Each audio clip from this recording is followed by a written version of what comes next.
கும்பகோணத்தில் புத்தாண்டு முன்னிட்டு பேக்கரியில் 100க்கும் மேற்பட்ட கேக்குகள் விற்பனையாகின.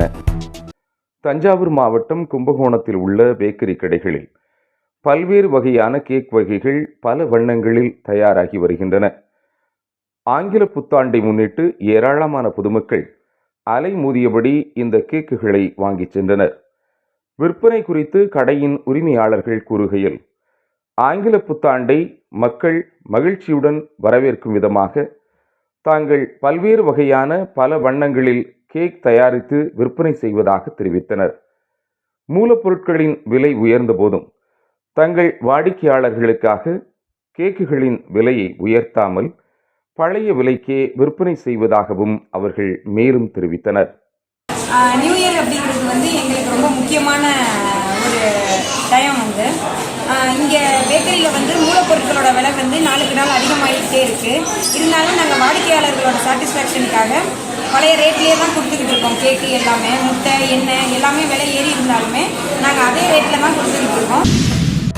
ஆங்கில புத்தாண்டை முன்னிட்டு புத்தாடை உடுத்தி நீண்ட வரிசையில் காத்திருந்து தஞ்சை பெரிய கோவிலில் மக்கள் வழிபட்டனர்.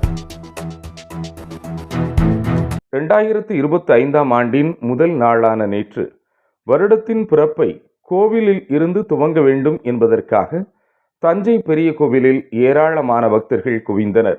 ஒவ்வொருவரும் புத்தாடை உடுத்தி குடும்பத்துடன் பெரிய கோவிலுக்கு வந்திருந்து பெருவுடையாரை தரிசனம் செய்தனர். இந்த ஆண்டு சிறப்பாக அமைய வேண்டும், நினைத்த காரியங்கள் கைகூட வேண்டும், இயற்கை சீற்றங்கள் நிகழாமல் பருவமழை பொழிந்து விவசாயம் செழிக்க வேண்டும் என உலக நன்மைக்காக வேண்டிக் கொண்டு நீண்ட வரிசையில் காத்திருந்து பெருவுடையாரை வணங்கிச் செல்கின்றனர். பக்தர்கள் வருகையை ஒட்டி போலீஸ் பாதுகாப்பு போடப்பட்டிருந்தது. ஆங்கில புத்தாண்டு பிறப்பை பொதுமக்களுடன் இணைந்து கேக் வெட்டி கொண்டாடி காவலர்கள் மகிழ்ந்தனர். 2025ஆம் ஆண்டு ஆங்கில புத்தாண்டு மருத்துவக் கல்லூரியில் காவல் கண்காணிப்பாளர் சந்திரா அவர்களின் தலைமையில் சிறப்புடன் கொண்டாடப்பட்டது. பொதுமக்களுக்கும் காவலர்களுக்கும் இடையே உள்ள நெருக்கத்தை உணர்த்தும் வகையில் புத்தாண்டை வரவேற்றனர். கேக் வெட்டி சுற்றுலா பயணிகள், குழந்தைகள், பொதுமக்கள், சக காவலர்கள் என ஏராளமானோர் உண்டு தங்களின் மகிழ்ச்சியை வெளிப்படுத்தினர். திருப்பாவை திருவெம்பாவை இசைப்பள்ளியின் சார்பில் பாவை விழா மற்றும் மீனாட்சி திருக்கல்யாண நிகழ்ச்சி சிறப்புடன் நடைபெற்றது. திருப்பாவை திருவெம்பாவை இசைப்பள்ளியின் தலைவி செல்வி விசாலாட்சி தலைமையில் மதுரை மேலமாசு வீதி சொக்கநாதர் திருமண மண்டபத்தில் 71வது வருட பாவை விழா மற்றும் ஸ்ரீ ஆண்டாள் ஸ்ரீ மீனாட்சி திருக்கல்யாணம் நடைபெற்றது.